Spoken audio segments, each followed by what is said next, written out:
എന്തിനും ഏതിനും ഇപ്പോൾ AI ആണല്ലോ. ഒരൊറ്റ റിസർച്ചിൽ എന്ത് ഡീറ്റെയിൽസ് ആണോ നമുക്ക് വേണ്ടത്, ഫുൾ ഡീറ്റെയിൽസും ഇവിടെ ഒരൊറ്റ സെക്കൻഡിൽ നമുക്ക് കിട്ടും. ആകാശത്തിന് കീഴിലെ എന്തും ഇന്ന് ഇതുപോലെ ഒരൊറ്റ റിസർച്ചിൽ ലഭ്യമാണ്. വിരൽത്തുമ്പിൽ എന്തും ലഭിക്കുമ്പോൾ പഠനം അലസമാവുകയാണോ? ഗവേഷണങ്ങളും പ്രബന്ധങ്ങളുമെല്ലാം നിർമ്മിത ബുദ്ധി വിളമ്പിത്തരുമ്പോൾ മെറിറ്റ് അട്ടിമറിക്കപ്പെടുകയാണോ? ആഴത്തിൽ അപഗ്രഥിക്കാതെ ഈച്ചക്കോപ്പികളിൽ അവസാനിക്കുകയാണോ പുതിയ കാലത്തെ ഗവേഷണങ്ങളും വിഷയ പ്രബന്ധങ്ങളും? കടുപ്പം കുറിച്ച് ഇന്ന് ചർച്ച ചെയ്യുന്നത് ഈ വിഷയമാണ്. ചർച്ചയിൽ നമ്മോടൊപ്പം IT പ്രൊഫഷണൽ നിഖിൽ രാജ് നടരാജനുണ്ട്. AI സ്റ്റോറി ടെല്ലറും ട്രെയിനറുമായ വരുൺ രമേശുണ്ട്. സ്വാഗതം കടുപ്പം കുറച്ചിലേക്ക്. ശ്രീ നിഖിൽ രാജ് ഉണ്ട്. നിഖിൽ രാജ് സാർ, എന്തിനും ഏതിനും AI ആണിപ്പോൾ.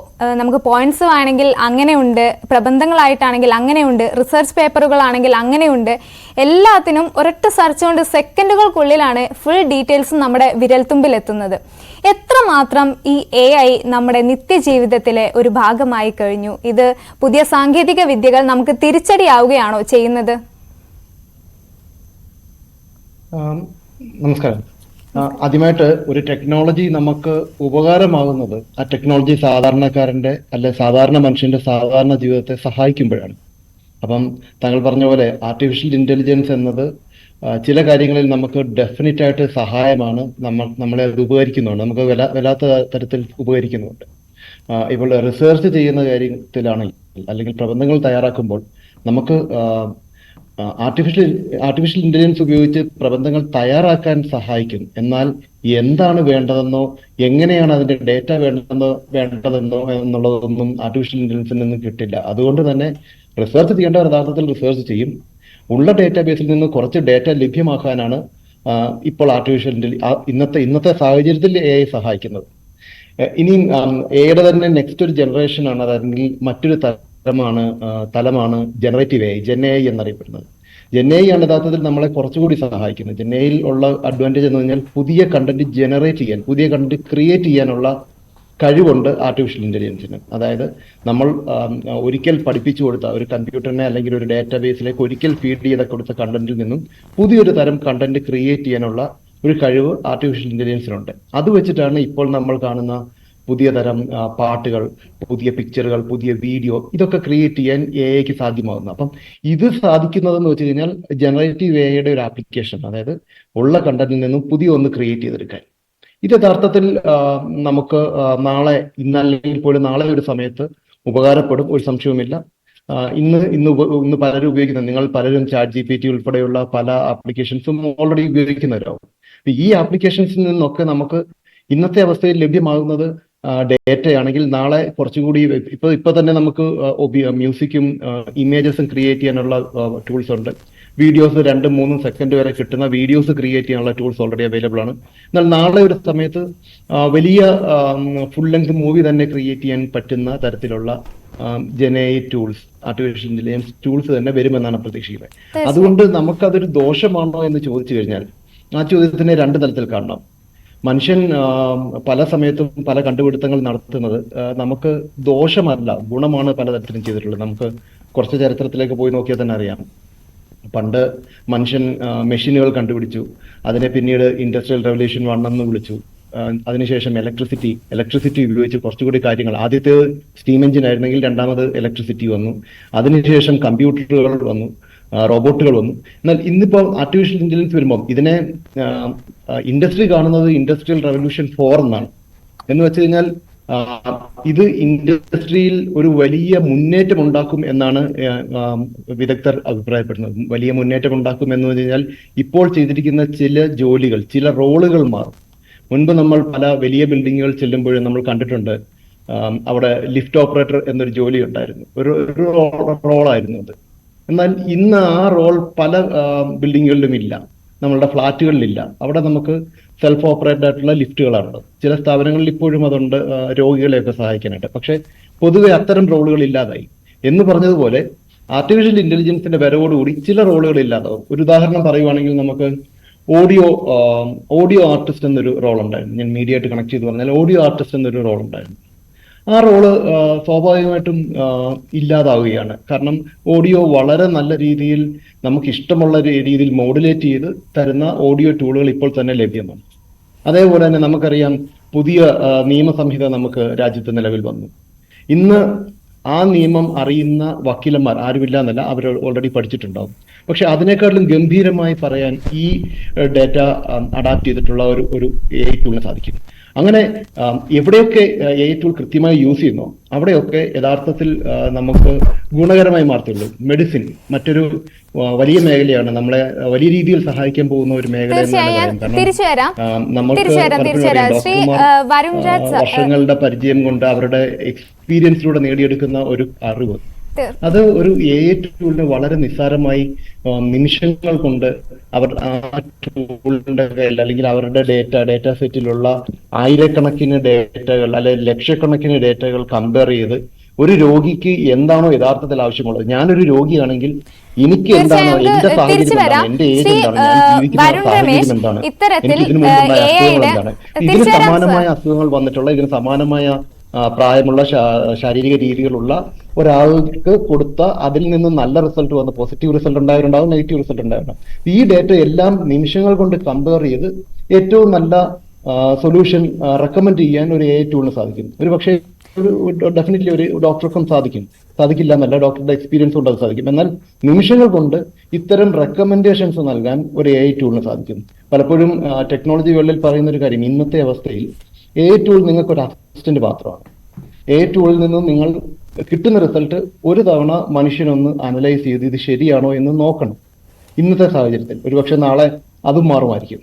അപ്പം ഇന്ന് നമുക്ക് തിരിച്ചു വരാം.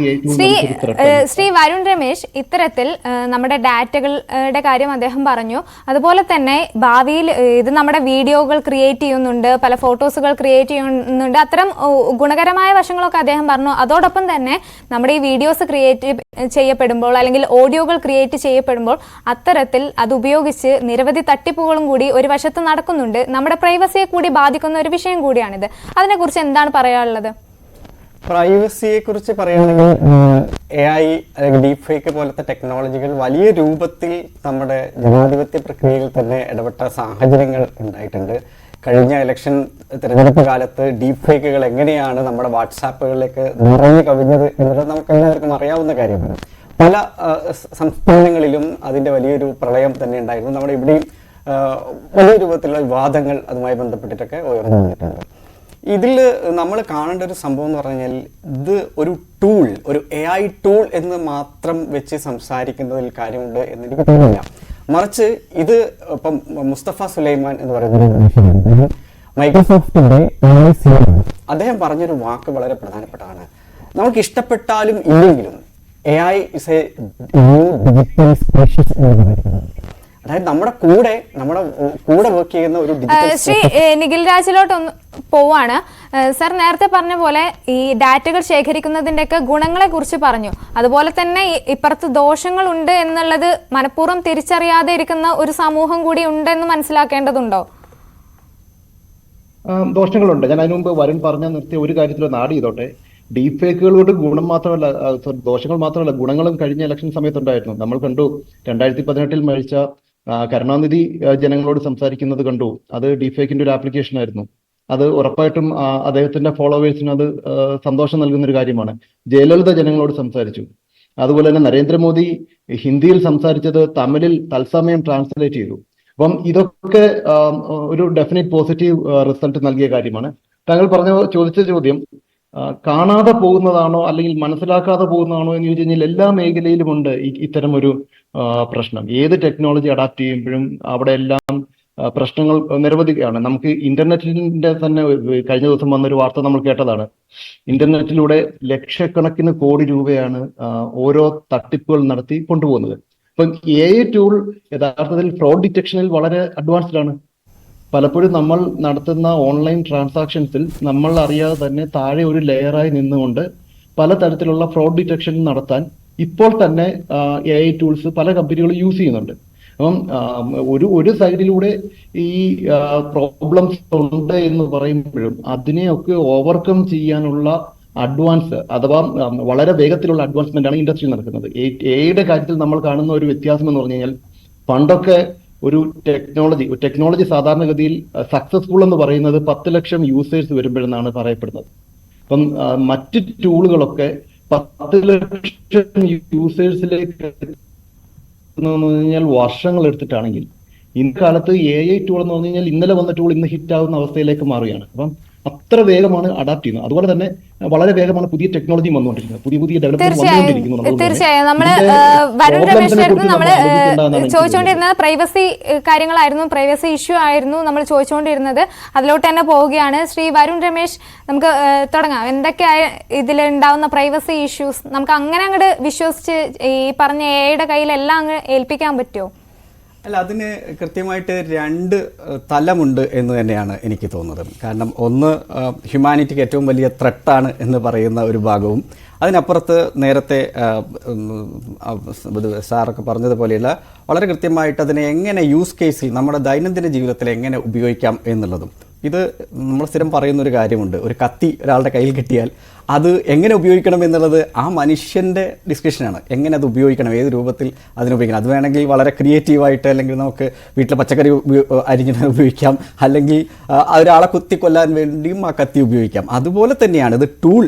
നമ്മൾ ഈ ടൂൾ എന്ന് പറയുന്നതിനപ്പുറത്ത് ഞാൻ പറഞ്ഞു തുടങ്ങിയ കാര്യം അതായിരുന്നു, ഇത് നമുക്ക് ഇഷ്ടപ്പെട്ടാലും ഇല്ലെങ്കിലും it's A new digital species. നമ്മുടെ ഒരു എക്സ്റ്റെൻഡഡ് ആയിട്ടുള്ള ഒരു തലച്ചോറിൻ്റെ എക്സ്റ്റെൻഡഡ് ആയിട്ടുള്ള ഒരു ബുദ്ധിയായിട്ട് നമ്മുടെ കൂടെ കൊണ്ടു നടക്കാൻ വേണ്ടി പറ്റുന്ന ഒരു സന്തത സഹചാരിയായിട്ട് ഇത് മാറിക്കഴിഞ്ഞു എന്നുള്ള കാര്യത്തിൽ യാതൊരു സംശയമില്ല. അതുകൊണ്ടാണ് മൈക്രോസോഫ്റ്റ് അതിൻ്റെ ഏറ്റവും പ്രധാനപ്പെട്ട ടൂളായിട്ടുള്ള പൈലറ്റ് ഉണ്ടാക്കിയ സമയത്ത് അതിൻ്റെ പേര് പൈലറ്റ് എന്നല്ല ഉണ്ടാക്കി. അത്രയും വലിയ അറിവുള്ള, അത്രയും ബൃഹത്തായ അറിവുകളിൽ നിന്ന് കാര്യങ്ങൾ നമുക്ക് പറഞ്ഞു തരുന്ന ആ ആപ്ലിക്കേഷന് പൈലറ്റ് എന്നല്ല പേരിട്ടത്, അവർ പൈലറ്റ് എന്നാണ്. അപ്പോൾ ആരാണ് ഇവിടെ പൈലറ്റ്? അവിടെ പൈലറ്റ് എന്ന് പറയുന്നത് നമ്മൾ തന്നെയാണ്, മനുഷ്യർ തന്നെയാണ്. പിന്നെ ടൂളിൻ്റെ ഒരു കാര്യം കൂടെ അവിടെ കൃത്യമായിട്ട് പറയേണ്ടതുണ്ടെന്ന് എനിക്ക് തോന്നുന്നു. കാരണം നമുക്ക് ഈ ക്രിയേറ്റീവ് മേഖലയിൽ ഒരു കാര്യം എടുക്കാം. അപ്പം ഞാൻ മെയിനായിട്ട് കൈകാര്യം ചെയ്യുന്നത് ഡിജിറ്റൽ AI സ്റ്റോറി ടെല്ലിംഗ് പോലത്തെ കാര്യങ്ങളാണ്, ഫിലിം മേക്കിംഗ് പോലത്തെ കാര്യങ്ങളാണ്. ഇപ്പം ഒരുപാട് ടൂളുകൾ വരുന്നു, ഫോട്ടോസ് ജനറേറ്റ് ചെയ്യാനുള്ള ടൂളുകൾ വരുന്നു, വീഡിയോസ് ജനറേറ്റ് ചെയ്യാനുള്ള ടൂളുകൾ വരുന്നു. അങ്ങനെ നിരവധിയായ ടൂളുകൾക്ക് ഒരു പഞ്ഞവും AI ടൂളുകൾക്ക് യാതൊരു തരത്തിലുള്ള പഞ്ഞവുമില്ല. അപ്പം ഇങ്ങനെ ടൂളുകൾ വന്നു കഴിഞ്ഞാൽ നമ്മുടെ ക്രിയേറ്റീവ് ആയിട്ടുള്ള ആളുകളുടെയൊക്കെ ജോലി പോകുമോ? ഇതൊരു വലിയ കൺസേൺ ആയിട്ടുള്ള ഒരു പ്രശ്നമാണ്. അവിടെ പോലും പിന്നെ എനിക്ക് തോന്നുന്നത്, നമുക്കിപ്പോൾ ഒരു ചിത്രകാരനല്ലാത്ത ഒരാൾക്ക് ഒരുപാട് നല്ല എന്താ പറയുക ബ്രഷുകൾ കിട്ടി, പലതരത്തിലുള്ള ഹൈ എന്താ പറയുക ക്വാളിറ്റിയുള്ള കുറേ ബ്രഷുകൾ കിട്ടി, കുറേ നല്ല ചായങ്ങൾ കിട്ടി, നല്ല വർണ്ണങ്ങൾ കിട്ടി, നല്ലൊരു ക്യാൻവാസ് കിട്ടി. ഇതെല്ലാം കിട്ടിയാൽ ഏതൊരാൾക്കും ചിത്രം വരയ്ക്കാൻ വേണ്ടി പറ്റുമോ? പറ്റില്ല എന്ന് തന്നെയാണ് എനിക്ക് തോന്നുന്നത്. അത് ചിത്രകാരൻ എന്ന് പറയുന്ന ഒരാൾക്ക് മാത്രമാണ് ആ ക്രിയേറ്റിവിറ്റിയെ ആ രൂപത്തിൽ നമുക്ക് ഉണ്ടാക്കാൻ വേണ്ടി. ഇപ്പം ഈ AI കാര്യത്തിൻ്റെ അകത്ത് അതിൻ്റെ ഏറ്റവും നട്ടലായിട്ടുള്ള പ്രോംപ്റ്റ് നമുക്കറിയാമല്ലോ. ഈ AI കാര്യത്തിൻ്റെ അകത്താണ് പ്രോംപ്റ്റ് എന്ന് പറയുന്ന സാധനം. പ്രോംപ്റ്റ് എന്ന് പറഞ്ഞാൽ വേറെ ഒന്നുമല്ല, അറിയാത്ത ആളുകൾക്ക് വേണ്ടി പറയാം, ഇത് ചോദ്യങ്ങൾ, നമ്മൾ ChatGPT ഒക്കെ ചോദിക്കുന്ന ചോദ്യങ്ങൾക്കാണ് പ്രോംപ്റ്റ് എന്ന് പറയുന്നത്. ആ പ്രോംപ്റ്റുകൾ എത്രത്തോളം നന്നായി കൊടുക്കുന്നു അതിനനുസരിച്ച് മാത്രമേ നമുക്ക് കൃത്യമായിട്ടൊരു റിസൾട്ട് കിട്ടൂ. അപ്പോൾ പ്രോംപ്റ്റുകൾ ആർക്കാണ് നന്നായി കൊടുക്കാൻ വേണ്ടി പറ്റുക? ക്രിയേറ്റീവ് മേഖലയിലെ കാര്യമാണ് ഞാൻ പറയുന്നത്. പ്രോംപ്റ്റുകൾ ആർക്കാണ് നന്നായി കൊടുക്കാൻ വേണ്ടി പറ്റുക? അത് ആ ഡൊമൈൻ എക്സ്പേർട്ട് ആയിട്ടുള്ള ആളുകൾക്കായിരിക്കും അങ്ങനെ കൊടുക്കാൻ വേണ്ടി പറ്റുക. ഇപ്പോൾ എണ്ണച്ചായത്തിനെ കുറിച്ചുള്ളൊരു കാര്യം പറയുകയാണെങ്കിൽ എനിക്കതിൻ്റെ അകത്ത് കൃത്യമായിട്ട് ഒരു സേ ഉണ്ടാവില്ല. പക്ഷേ ഒരു ചിത്രകാരന് കൃത്യമായിട്ട് എവിടെ ഏത് നിറം, ഏത് കളർ, ഏത് ഷെയ്ഡ്, എവിടെ എപ്പോൾ എങ്ങനെ ഉപയോഗിക്കണം എന്ന് പ്രോംപ്റ്റ് ചെയ്യാൻ വേണ്ടി പറ്റുമെന്നുള്ളതാണ്. അതുകൊണ്ട് തന്നെ ഇതിന് വലിയ തോതിലുള്ള ഗുണങ്ങൾ ഒരു ഭാഗത്തുണ്ട്, അതിനുള്ള ദോഷങ്ങൾ വേറൊരു ഭാഗത്തുണ്ട്. അത് നമ്മൾ വ്യക്തികൾ എന്നുള്ള രീതിയിലല്ല, രാജ്യങ്ങൾ എന്നുള്ള രീതിയിൽ ചർച്ച ചെയ്ത് എന്താ പറയുക അതിനുള്ള ഒരു സൊല്യൂഷൻ ഉണ്ടാക്കണം എന്നാണ് എനിക്ക് തോന്നുന്നത്. തീർച്ചയായും. ശ്രീ നിഖിൽ രാജ് സർ, ഇത്തരത്തിൽ ഈ AI ഒക്കെ വളരെ AI നിന്ന് കിട്ടുന്ന കണ്ടന്റുകളൊക്കെ എടുത്ത് ChatGPT-യിൽ ഇട്ട എസ്സേ ആയിട്ട് വേണോ, എങ്ങനെ വേണമെങ്കിലും അത് അതുപോലെ തരും.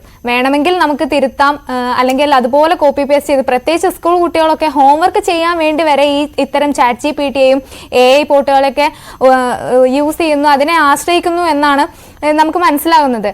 അങ്ങനെയാണെങ്കിൽ ഇത് കുട്ടികൾക്ക്, അല്ലെങ്കിൽ മുതിർന്നവർക്കാണെങ്കിലും കുട്ടികൾക്കാണെങ്കിലും കൃത്യമായ ഒരു ഗൈഡൻസ് ഇതിനെ കുറിച്ചിട്ട് നൽകുന്നില്ല എന്നത് വലിയൊരു പ്രശ്നമല്ലേ?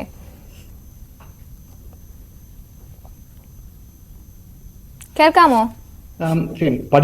പഠിക്കാനുള്ള കഴിവ് കുറയുക തന്നെ ചെയ്യും. അത് സംശയമില്ലാതെ തന്നെ പറയാം. എനിക്കൊരു ഹോംവർക്ക് കിട്ടിയിട്ടുണ്ടെങ്കിൽ ഞാൻ വീട്ടിൽ വന്ന് അമ്മയുടെ മൊബൈൽ എടുത്ത് ChatGPT-യിൽ നിന്ന് എനിക്ക് ഇതാണ് ക്വസ്റ്റ്യൻ എന്ന് അടിച്ചു കൊടുത്ത് അതിന്റെ ഉത്തരം ബുക്കിൽ എഴുതിക്കൊണ്ട് പോയാൽ ഉറപ്പായും എനിക്ക് പരീക്ഷ എഴുതുമ്പോൾ ഞാൻ തോൽക്കും. അത് സംശയമില്ലാത്ത കാര്യമാണ്. പക്ഷെ ഒരു ടൂൾ എന്ന നിലയിൽ അതിനെ കാണുകയും നമുക്ക് എഴുതിയ സാധനം അല്ലെങ്കിൽ എഴുതിയ കണ്ടന്റ് കറക്റ്റ് ആണോ എന്ന് ചെക്ക് ചെയ്യാനാണ് അത് നമ്മൾ ഉപയോഗിക്കുന്നതെങ്കിൽ അത് ഉപകാരപ്പെടുകയാണ് ചെയ്യുന്നത്. ഒന്നുകൂടി വ്യക്തമായി പറഞ്ഞു കഴിഞ്ഞാൽ നമുക്ക് ഇപ്പം കോപൈലറ്റ് എന്ന പേര് പറഞ്ഞതുപോലെ തന്നെ നമ്മളുടെ ഒരു അസിസ്റ്റന്റ് ആയിട്ട് നമ്മൾ ഈ ടൂളിനെ ഉപയോഗിച്ച് കഴിഞ്ഞാൽ ഇത് ഉപകാരപ്പെടും. പക്ഷെ പലരും ഇതുപോലെ, കുട്ടികൾ ഉൾപ്പെടെ പലരും ഇതുപോലെ അത് അങ്ങനെ ഒന്നും ശ്രദ്ധിക്കുന്നില്ല. ഇത് എന്താണോ ChatGPT തരുന്നത് അത് അതുപോലെ കോപ്പി പേസ്റ്റ് ചെയ്യുന്ന ഒരു ഇതുണ്ട്. അപ്പം കുട്ടികൾക്ക് കൃത്യമായ ഒരു ഗൈഡൻസ് ഇല്ല എന്നത് ഒരു വലിയ പ്രശ്നമല്ലേ? എനിക്ക് തോന്നുന്നു മാതാപിതാക്കളും രക്ഷകർത്താക്കളും ഒക്കെ തന്നെ പറഞ്ഞു പഠിപ്പിക്കേണ്ട ഒരു കാര്യമാണ്. നിങ്ങൾ പഠിക്കുന്ന കാര്യങ്ങളിൽ ഇതൊരു അസിസ്റ്റന്റായി മാത്രം ഉപയോഗിക്കുക. നിങ്ങൾക്ക് പഠിക്കാനുള്ളത് പഠിച്ചതിന് ശേഷം എഴുതിയത് കറക്റ്റ് ആണോ എന്ന് നോക്കാൻ വേണ്ടി ഇത്തരം ടൂളുകളെല്ലാം തന്നെ ഉപയോഗിച്ചാൽ നല്ലതാണ്. അതിന് പകരം അതിനെ പൂർണ്ണമായി ഡിപ്പെൻഡ് ചെയ്താൽ നമുക്ക് വളരാനുള്ള കഴിവില്ലാതാവും, നമുക്ക് പഠിക്കാനുള്ള കഴിവില്ലാതാവും. നമ്മളുടെ ബ്രെയിൻ സ്റ്റീലാണ് നമ്മൾ പറയത്തില്ലേ, നമ്മൾ സ്ഥിരം ഉപയോഗിച്ചുകൊണ്ടിരിക്കുന്ന ഒരു വാളിന് മാത്രമേ മൂർച്ചയുണ്ടാവൂ എന്ന് പറയുന്നത് പോലെ നമ്മളുടെ ബ്രെയിൻ നമ്മൾ കൃത്യമായി ഉപയോഗിച്ചാൽ മാത്രമേ നമുക്ക് എല്ലാ സമയത്തും പഠിക്കാനും കിട്ടുന്ന അറിവ് വീണ്ടും ഉപയോഗിക്കാനും ഉള്ള കഴിവുണ്ടാകുകയുള്ളൂ. അപ്പൊ അത് ഉണ്ടാകണമെങ്കിൽ, അത് നിലനിൽക്കണമെങ്കിൽ ഇത് പഠിക്കാനായിട്ടോ പരീക്ഷ എഴുതാനായിട്ടോ അല്ലെങ്കിൽ ഹോംവർക്ക് ചെയ്യാനായിട്ടോ ഉപയോഗിക്കരുത് എന്ന് പേരൻസും ടീച്ചേഴ്സും വേണം കുട്ടികളെ പറഞ്ഞു പഠിപ്പിക്കാൻ. തീർച്ചയായും. ശ്രീ വരുൺ രമേശ് സാർ, ഈ തൊഴിൽ നഷ്ടത്തിനെ കുറിച്ച് നമ്മൾ സംസാരിച്ചു. ഇത് എല്ലാ മേഖലയിലും, എല്ലാ തൊഴിൽ മേഖലയും ബാധിക്കുന്ന ഒരു കാര്യം കൂടിയല്ലേ? എന്നുള്ളത് ഒരു മേഖലയെ മാത്രമോ അല്ലെങ്കിൽ ഒരു തൊഴിലിടത്തിൽ മാത്രമോ വരുന്നതല്ലല്ലോ. അല്ല, അപ്പോൾ നേരത്തെ നിഖിൽ പറഞ്ഞതുപോലെ തന്നെ ഇത് നമ്മൾ പല ടെക്നോളജികളും പല നീഷ് മേഖലകളെ മാത്രമാണ് അതിന് സ്വാധീനം ചെലുത്തിയിട്ടുള്ളത്. നേരത്തെ വന്ന കുറേ ടെക്നോളജികൾ, ഇപ്പം 3D ടെക്നോളജി ആയാലും ശരി, നമ്മൾ വിർച്വൽ റിയാലിറ്റി അല്ലെങ്കിൽ ഓഗ്മെൻറ്റഡ് റിയാലിറ്റി, അതുപോലത്തെ അല്ലെ MR XR എന്നൊക്കെ പോലത്തെ ടെക്നോളജികൾ വളരെ നീഷായിട്ടുള്ള ചില മേഖലകളിൽ മാത്രമാണ് അതിന് ഇടപെടാൻ വേണ്ടി പറ്റിയത്. പക്ഷേ AI-യുടെ കാര്യം എടുക്കുമ്പോൾ അങ്ങനെയല്ല. AI-യുടെ കാര്യം എടുക്കുമ്പം അത് സർവമാന മേഖലകളെയും മാറ്റിക്കൊണ്ടിരിക്കുകയാണ്, പുനർനിർമ്മിച്ചുകൊണ്ടിരിക്കുകയാണ്, റീഡിഫൈൻ ചെയ്തുകൊണ്ടിരിക്കുകയാണ്. അപ്പം ഈ മാറ്റത്തിൻ്റെ കൂടെ നമ്മൾക്ക് പോകാൻ വേണ്ടി പറ്റിയില്ലെങ്കിൽ AI വിൽ റീപ്ലേസ് എന്നാണ് പറയുന്നത്. AI നമ്മളെ റീപ്ലേസ് ചെയ്യുന്നുള്ള കാര്യത്തിൽ യാതൊരു സംശയവുമില്ല. അപ്പോൾ ഈ ജോബ് ക്രിയേറ്റ് ചെയ്യപ്പെടുന്ന കാര്യങ്ങളും ജോബ് ഡിസ്പ്ലേസ്ഡ് ആവുന്ന കാര്യത്തിനെ കുറിച്ച് മെക്കൻസ്കിയുടെ ഒരു റിപ്പോർട്ടുണ്ടായിരുന്നു, കഴിഞ്ഞ 2 മാസം മുമ്പ് വന്ന റിപ്പോർട്ടാണെങ്കിൽ പോലും.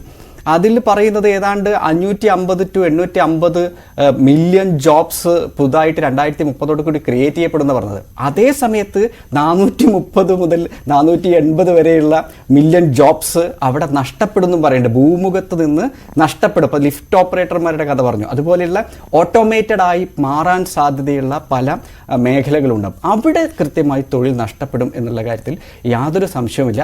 പക്ഷെ അതേ സമയത്ത് നമ്മൾ ഇതിനെ ഈ കോപ്പൈലറ്റ് രീതിയിൽ എങ്ങനെ കൂടെ കൂട്ടിക്കൊണ്ടുപോകാൻ വേണ്ടി പറ്റും എന്നുള്ളതാണ് നമ്മൾ പഠിപ്പിക്കേണ്ടത്. പിന്നെ വിദ്യാലയങ്ങളുമായി ബന്ധപ്പെട്ട ഒരു കാര്യം കൂടെ പറഞ്ഞോട്ടെ. നമ്മുടെ ഈ ചോദ്യങ്ങൾ അല്ലെങ്കിൽ ഉത്തരങ്ങൾക്ക് മാർക്കിടുക എന്നുള്ളതാണ് നമ്മുടെ ഇതുവരെയുള്ള സമ്പ്രദായം ഉണ്ടായിരുന്നത്. ഉത്തരങ്ങൾക്ക് മാർക്കിടുക. ഇവിടെ ChatGPT-യും അല്ലെങ്കിൽ അതുപോലത്തെ AI ടെക്നോളജികളും ടൂൾസുകളും വർക്ക് ഫ്ലോസ് ഒക്കെ വന്നതോടുകൂടി നമ്മൾ വിദ്യാർത്ഥികളെ ഇത് ഉപയോഗിക്കാൻ വേണ്ടി പ്രോത്സാഹിപ്പിക്കണം എന്ന് തന്നെയാണ് ഞാൻ പറയുന്നത്. അവിടെ പക്ഷേ പരമ്പരാഗതമായിട്ട് നമ്മൾ ഉത്തരങ്ങൾക്ക് മാർക്കിട്ടതുപോലെ മാത്രമല്ല, ചോദ്യങ്ങൾക്ക് കൂടെ മാർക്കിടേണ്ടി വരും. എന്ന് വെച്ചാൽ പ്രോംപ്റ്റുകൾക്ക് കൂടെ മാർക്കിടേണ്ടി വരുന്നൊരവസ്ഥയിലേക്ക് ഇത് മാറും എന്നാണ് ഞാൻ മനസ്സിലാക്കുന്നത്. തീർച്ചയായും. ശ്രീ നിഖിൽ രാജ് നേരത്തെ സൂചിപ്പിച്ചതുപോലെ വീഡിയോ ക്രിയേറ്റ് ചെയ്യാൻ അല്ലെങ്കിൽ ഫോട്ടോസ് ക്രിയേറ്റ് ചെയ്യാൻ, ഓഡിയോ ക്രിയേറ്റ് ചെയ്യാനൊക്കെ ഇതിൻ്റെ ഒരു AI-യുടെ മറ്റൊരു വശം കൂടി ഉണ്ടെന്ന് പറഞ്ഞു. ഇത്തരത്തിൽ ക്രിയേറ്റ് ചെയ്യപ്പെടുമ്പോൾ അത് സൈബർ ക്രൈമിന് ഒരു വലിയ നേട്ടമാവുകയാണ്. ഇത്തരം കുറ്റവാളികൾക്ക് അവരത് ഉപയോഗിച്ചിട്ട് പല തട്ടിപ്പുകളും നടത്തുന്നത് നമ്മൾ മുമ്പ് ഒക്കെ വാർത്തകളിൽ കണ്ടതാണ്. വീഡിയോ കോളിലൊക്കെ നമ്മുടെ അതേ രൂപത്തിലുള്ള ആൾ വരുന്നു, ക്യാഷ് ചോദിച്ച് അങ്ങനെ പണം തട്ടുന്നു എന്നുള്ളതൊക്കെ. അപ്പോൾ AI-നെ ഇത്തരം യൂസുകളൊക്കെ നമുക്ക് വലിയ തിരിച്ചടിയാവുന്നു എന്ന് വേണ്ടേ മനസ്സിലാക്കാൻ? അവിടെ നമ്മൾ മനസ്സിലാക്കേണ്ട ഒരു കാര്യം, സൈബർ ക്രൈമുകൾ തടയുന്ന കാര്യത്തിൽ ആണ് AI വളരെയധികം മുന്നോട്ട് പോയിരിക്കുന്നത്. നമ്മൾ ഡെവലപ്പ് ചെയ്തിരിക്കുന്ന അല്ലെങ്കിൽ ഒരാൾ ഒരു ഡീപ്ഫേക്ക് വീഡിയോ ക്രിയേറ്റ് ചെയ്താൽ അത് ഒറിജിനൽ ആണോ ഡ്യൂപ്ലിക്കേറ്റ് ആണോ എന്ന് കണ്ടെത്താൻ പറ്റുന്ന ടൂളുകൾ ഉണ്ട് ഇന്ന്. ആ ടൂളുകൾ ഉപയോഗിച്ച് നിമിഷ നേരം കൊണ്ട് ഇവ ഒറിജിനൽ ആണോ അല്ലയോ എന്നുള്ളത്, അല്ലെങ്കിൽ ഓൾട്ടേഡ് ആണോ ഫേക്ക് ആണോ എന്ന് കണ്ടെത്താൻ സാധിക്കും. അപ്പം ഇത് മാത്രമല്ല, പല മേഖലയിലും എല്ലാ തരത്തിലും AI കൊണ്ട് സൈബർ സെക്യൂരിറ്റി, സൈബർ ഇടം കൂടുതൽ സെക്യൂർ ആവുകയാണ് ചെയ്തത്. അതുകൊണ്ട് ഏത് ടെക്നോളജി വന്നാലും ഏത് ടൂൾ ഉപയോഗിച്ചിട്ടും അല്പം മുമ്പ് പറഞ്ഞ പോലെ ഒരു കത്തി ഉപയോഗിച്ചിട്ട് എന്തൊക്കെ ചെയ്യണം എന്നുള്ളത് ഉപയോഗിക്കുന്ന ആളാണ് തീരുമാനിക്കുന്നത്. അപ്പം ടൂള് കയ്യിൽ കിട്ടുന്നത്, നമ്മൾ ടൂൾ ക്രിയേറ്റ് ചെയ്തിരിക്കുന്നത് എന്തിനാണ്? നല്ല കാര്യങ്ങൾക്കാണ്. അതിനെ ദുരുപയോഗം ചെയ്യുന്ന ആളുകൾ നിരവധി ഉണ്ടാവും. നമ്മളുടെ പോലീസിങ് അതുപോലെ ശക്തമാവും. AI ടൂളുകൾ ഉപയോഗിച്ച് തന്നെ കുറച്ചുകൂടി സൈബർ ഇടം സെക്യൂർ ആകുമ്പോൾ, ഇപ്പോൾ ഇതുവരെ സംഭവിച്ചുകൊണ്ടിരുന്നത് ഒരാൾ കൊല്ലപ്പെട്ടാൽ 15 വർഷം കഴിഞ്ഞ് ദൃശ്യം മോഡൽ പുറത്തെടുക്കുന്ന അവസ്ഥയാണെങ്കിൽ നാളെ അത് മാറും. AI ടൂളുകൾ വരുമ്പോൾ ഇയാളുടെ കള്ളത്തരങ്ങൾ ഓരോ വ്യക്തിയെയും കൂടുതൽ മോണിറ്റർ ചെയ്യപ്പെടുകയും നമ്മളുടെയൊക്കെ ഡേറ്റ പലതരത്തിൽ പോലീസിങ് സ്ക്രീനിങ് വിധേയമാവുകയും അതുവഴി തന്നെ കള്ളത്തരങ്ങൾ അല്ലെങ്കിൽ ക്രൈമുകൾ വളരെ വേഗത്തിൽ കണ്ടെത്തുന്ന ഒരു കാലഘട്ടത്തിലേക്കാണ് പോകാൻ പോകുന്നത്. അതുകൊണ്ട് ഫ്രോഡുകൾ സത്യത്തിൽ കൂടുതൽ പേടിക്കുകയാണ് ചെയ്യേണ്ടത്. അവസരമല്ല, അവർക്ക് പ്രശ്നമാണ് ഉണ്ടാകുന്നത്. തീർച്ചയായും.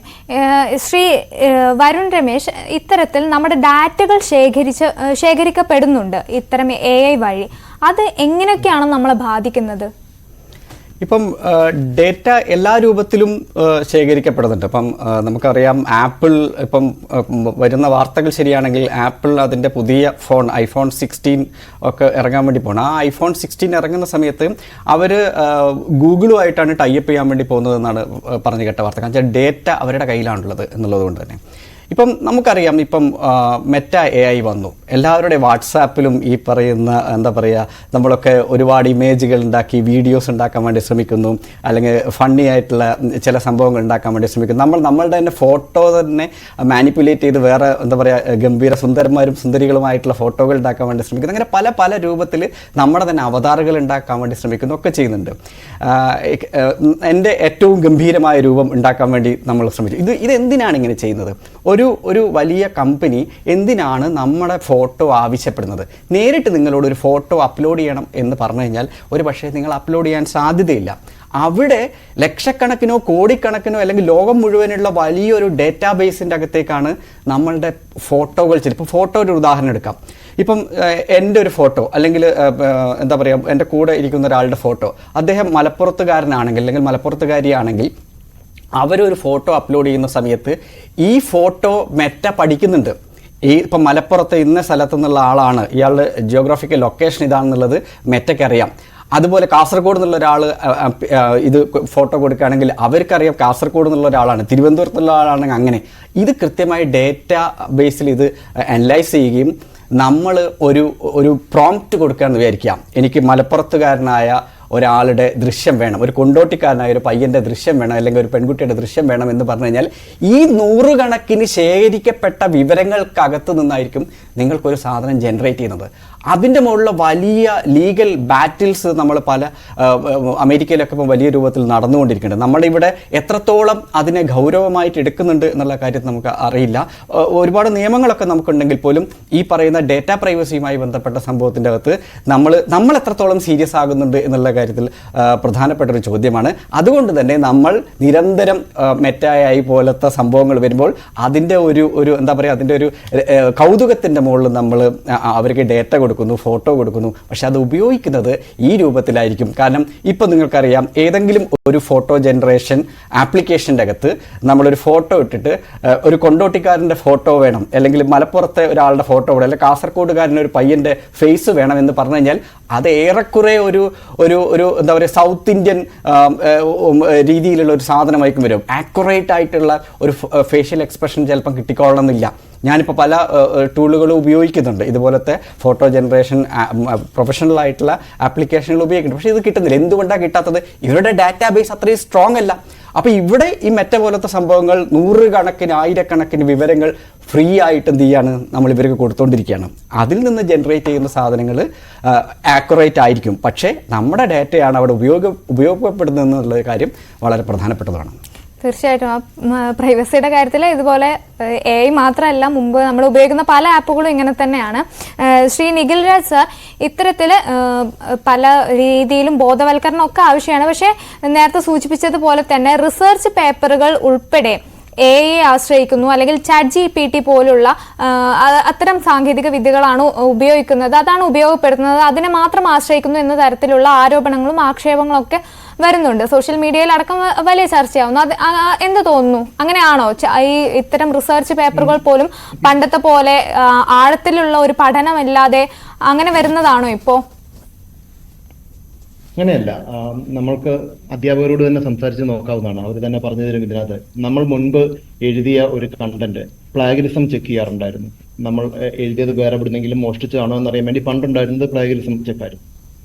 എന്നാൽ ആർട്ടിഫിഷ്യൽ ഇന്റലിജൻസ് വന്നപ്പോൾ ഇന്ന് അതിന്റെ സ്റ്റൈല് മാറി. ഇന്ന് ചെക്ക് ചെയ്യുന്നത് ഇത് ഹ്യൂമൻ ജനറേറ്റഡ് കണ്ടന്റ് ആണോ അതോ AI ജനറേറ്റഡ് കണ്ടന്റ് ആണോ എന്നാണ്.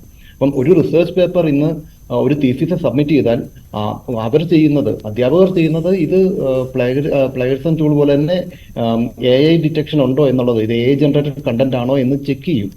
അത് ചെക്ക് ചെയ്തതിനു ശേഷം 95%, 96% plus 95% plus human generated content ആണെന്നുണ്ടെങ്കിൽ മാത്രമാണ് അവരത് അപ്രൂവ് ചെയ്യുന്നത്. അതുകൊണ്ട് 100% ഈ റിസർച്ച് എല്ലാം തന്നെ AI ജനറേറ്റഡ് ആണ് എന്ന് ഞാൻ വിശ്വസിക്കുന്നില്ല ഇന്നത്തെ സാഹചര്യത്തിൽ. എന്നാൽ പിന്നെയും ടൂളുകൾ പുതുതായി വന്നിട്ടുണ്ട്. AI ജനറേറ്റഡ് കണ്ടന്റിനെ ഹ്യൂമൻ ലൈക്ക് കണ്ടന്റ് ആക്കി മാറ്റാനുള്ള ടൂൾസ് വീണ്ടും വന്നിട്ടുണ്ട്. അപ്പം ഓപ്ഷൻസ് വീണ്ടും വീണ്ടും വന്നുകൊണ്ടിരിക്കുകയാണ്. ഇന്നത്തെ സാഹചര്യത്തിൽ റിസർച്ച് പേപ്പറുകൾ പൂർണ്ണമായും ChatGPTയോ ഗൂഗിൾ ജെമിനിയോ എഴുതി തരുന്ന ഒരു സാഹചര്യമില്ല. അങ്ങനെ കൊടുത്താൽ തന്നെ അധ്യാപകർ അത് അക്സെപ്റ്റ് ചെയ്യില്ല. അത് ചെക്ക് ചെയ്യാനുള്ള ടൂളുകൾ അവർക്ക് തന്നെയുണ്ട്. നമ്മൾ അധ്യാപകരോടൊക്കെ സംസാരിക്കുമ്പോൾ തന്നെ അറിയുന്നതാണ്. അവരെല്ലാം തന്നെ ഇപ്പോൾ തന്നെ യൂണിവേഴ്സിറ്റികളൊക്കെ അത് അഡാപ്റ്റ് ചെയ്ത് കഴിഞ്ഞു. അവർ ഒരു തീസിസ് പേപ്പർ കിട്ടിക്കഴിഞ്ഞാൽ അവർ ആദ്യം ചെക്ക് ചെയ്യുന്നത് ഇത്ര ശതമാനം ഹ്യൂമൻ ജനറേറ്റഡ് കണ്ടന്റ് ആണ് ഇതെന്ന് വാലിഡേറ്റ് ചെയ്യാണ്. അപ്പൊ പണ്ട് നമ്മൾ ചോദ്യം ശരിയാണ് അല്ലെങ്കിൽ ഇതിനകത്ത് മെറ്റീരിയൽ മാത്രം നോക്കിയിരുന്നെങ്കിൽ ഇന്ന് ആ കണ്ടന്റ് മാത്രം നോക്കുന്നതിന് പകരം അതിനൊപ്പം തന്നെ അവർ ഇതിന്റെ ഒതന്റിസിറ്റി, ഇത് എത്രത്തോളം ഈ കുട്ടി തന്നെ, ഈ സ്റ്റുഡന്റ് തന്നെ റിസർച്ച് ചെയ്തതാണ്, ഈ സ്റ്റുഡന്റ് തന്നെയാണ് ഇത് പ്രിപ്പയർ ചെയ്തിരിക്കുന്നത് എന്ന് ഉറപ്പാക്കാൻ. അതായത് ഒരു AI ടൂൾ അല്ല, ഈ സ്റ്റുഡന്റ് തന്നെ എന്ന് ഞാൻ ഉദ്ദേശിച്ചത് AI ടൂൾ അല്ല എന്ന് ഉറപ്പാക്കാനുള്ള ടൂളെങ്കിലും ഇപ്പോൾ അവരുടെ കയ്യിലുണ്ട്. അതുകൊണ്ട് അതിൽ നമ്മൾ ഇപ്പോൾ ഭയപ്പെടേണ്ടതില്ല. എന്നാൽ വീണ്ടും ഇതിനും അഡ്വാൻസ്ഡ് ആയിട്ടുള്ള ഹ്യൂമൻ ലൈക്ക് വീണ്ടും കൺവേർട്ട് ചെയ്യാനുള്ള ടൂളുകൾ വീണ്ടും വന്നുകൊണ്ടിരിക്കുകയാണ്. സോ അതുകൊണ്ട് അതിന്റെ ഒരു ത്രെറ്റ് ഉണ്ട് ഇന്നല്ലെങ്കിൽ നാളെ. തീർച്ചയായും. ശ്രീ വരുൺ സർ, ഇത്തരത്തിൽ ഇനി ഇത് കുറച്ചും കൂടി അഡ്വാൻസ് ആയി കഴിയുമ്പോൾ നമുക്കിത് കണ്ടുപിടിക്കാൻ പറ്റിക്കൊള്ളണമെന്നില്ല. അപ്പം ഈ ചെറിയ ക്ലാസ്സിലെ കുട്ടികൾ മുതൽ നമ്മൾ കൃത്യമായ ബോധവൽക്കരണം നൽകേണ്ടതുണ്ട്. എങ്ങനെ തുടങ്ങണം ഈ ബോധവൽക്കരണം? എങ്ങനെ ചെയ്യണമെന്നാണ് വിചാരിക്കുന്നത്? ഒരു സിലബസ് ആയി കൊണ്ടുവരണോ? എങ്ങനെയാണ് ഈ കുട്ടികൾക്ക് ഇതിനെക്കുറിച്ചിട്ട് നമ്മൾ കൃത്യമായ ഒരു ഗൈഡൻസ് കൊടുക്കുക? നമ്മൾ സാക്ഷരതാ പ്രസ്ഥാനം, ഡിജിറ്റൽ സാക്ഷരതാ പ്രസ്ഥാനം എന്നൊക്കെ കേട്ടിട്ടുണ്ട്. അതുപോലെ ഒരു AI സാക്ഷരതാ പ്രസ്ഥാനം തന്നെ ഇത് വേണ്ടി വരുമെന്ന് എനിക്ക് തോന്നുന്നത്. കാരണം നമ്മുടെ സ്കൂളുകളിൽ ഇപ്പോൾ പല സമയത്തും ഈ ടൂളുകൾ എങ്ങനെ ഉപയോഗിക്കാം, ടീച്ചേഴ്സിന് എങ്ങനെ ഉപയോഗിക്കാം, അല്ലെങ്കിൽ കുട്ടികൾ കൊണ്ട് എങ്ങനെ ഉപയോഗിപ്പിക്കാം എന്നുള്ളത് എത്ര ലെവൽ വരെ പഠിപ്പിക്കുന്നുണ്ട് എന്നുള്ളത് ഇപ്പം വലിയൊരു ചോദ്യചിഹ്നമാണ്. കാരണം വെച്ചാൽ പല സാധനങ്ങളും ഇപ്പം നമ്മൾ അന്വേഷിക്കുന്ന സമയത്ത് സ്കൂളുകളിൽ കിട്ടുന്ന വെച്ചാൽ വളരെ അതിൻ്റെ ഏറ്റവും എന്താ പറയുക പ്രാക് രൂപങ്ങൾ എന്ന് വേണമെങ്കിൽ പറയാം. അത്തരത്തിലുള്ള സാധനങ്ങളൊക്കെയാണ് ചില സമയത്ത് അതിൻ്റെ അകത്തുനിന്ന് പഠിപ്പിക്കുക. അത് ഞാൻ മോശമായിട്ട് പറയില്ല, അത് വന്നുകൊണ്ടിരിക്കുകയാണ്, എല്ലാ സ്ഥലത്തും വന്നുകൊണ്ടിരിക്കുകയാണ്. അതേസമയത്ത് ഈ അധ്യാപകരെ പോലെ തന്നെ വിദ്യാർത്ഥികൾക്കും ഏത് രൂപത്തിലാണ് ഇതിനെ ഉപയോഗിക്കുക എന്നുള്ളത് നമ്മൾ പറഞ്ഞു കൊടുക്കേണ്ടിയിരിക്കുന്നു. കാരണം ഈ ജെൻ AI ഇപ്പം നേരത്തെ സാർ പറഞ്ഞതുപോലെ, നിഖിൽ പറഞ്ഞതുപോലെ ഈ പുതിയ കണ്ടന്റുകളെ ഹ്യൂമനൈസ് ചെയ്യാൻ വേണ്ടി പറ്റും, ജനറേറ്റ് ചെയ്യുന്ന കണ്ടന്റുകൾ ഹ്യൂമനൈസ് ചെയ്യാൻ വേണ്ടി പറ്റും, അതിനെ കണ്ടുപിടിക്കാനുള്ള വേറെ എന്തെങ്കിലും ഉണ്ടാവും. അപ്പം ഇത് ഒരുപാട് സംഗതികളുണ്ട്. പക്ഷേ എങ്ങനെ ഈ സംഭവത്തിനെ നമുക്ക് ക്രിയേറ്റീവായിട്ട് ഉപയോഗിക്കാൻ വേണ്ടി പറ്റും? ഇപ്പം നമ്മളുടെ ഒരു അധ്യാപനം എന്ന് പറയുന്നത് വിവരങ്ങൾ പങ്കുവെക്കാനുള്ള ഒരു സ്ഥലത്ത് നിന്ന് അത് വലിയ രൂപത്തിൽ മാറിയിട്ടുണ്ട്. ഇപ്പോൾ ജെൻ AI വരുന്നതോടുകൂടി നമുക്ക് വിവരങ്ങൾ നമ്മുടെ കൈത്തുമ്പിലുണ്ട്, അല്ലെ വിദ്യാർത്ഥിയുടെ കൈത്തുമ്പിലുണ്ട്, വിരൽത്തുമ്പിലുണ്ട്. അവിടുന്ന് ഒരു അധ്യാപികയോ അധ്യാപകനോ വന്നിട്ട് അത് പറഞ്ഞു തരേണ്ട ആവശ്യമില്ല. അതേസമയത്ത് അതിനെ എങ്ങനെയൊക്കെ മെച്ചപ്പെടുത്താൻ വേണ്ടി പറ്റും, അതിനെ എങ്ങനെയൊക്കെ വേറൊരു തലത്തിലേക്ക്, വളരെ ക്രിയേറ്റീവായ തലത്തിലേക്ക് അതിനെ മാറ്റാൻ വേണ്ടി പറ്റും എന്നുള്ളതിൻ്റെ ഡിസ്കഷൻ കുട്ടികളും അധ്യാപകരും ഇരുന്ന് ചെയ്യേണ്ടതാണ് എന്നതാണ് എനിക്ക് തോന്നുന്നത്. തീർച്ചയായും അങ്ങനെ തന്നെയാണ്. നമ്മൾ AI ആണെങ്കിലും പുതിയ ഏത് സാങ്കേതിക വിദ്യ ആണെങ്കിലും തള്ളിക്കളയേണ്ടതല്ല, നമ്മളൊപ്പം ഉണ്ടാവണം. പക്ഷേ കൃത്യമായ ഒരു ബോധം നമുക്കതിനെക്കുറിച്ച് വേണം. എങ്ങനെ ഉപയോഗിക്കണം, എങ്ങനെ ഉപയോഗപ്പെടുത്തണം എന്ന് തീരുമാനിക്കുന്നത് നമ്മളാണ്. എന്തായാലും ഈ വിഷയത്തിൽ ചർച്ചകൾ ഇനിയും ആവശ്യമാണ്.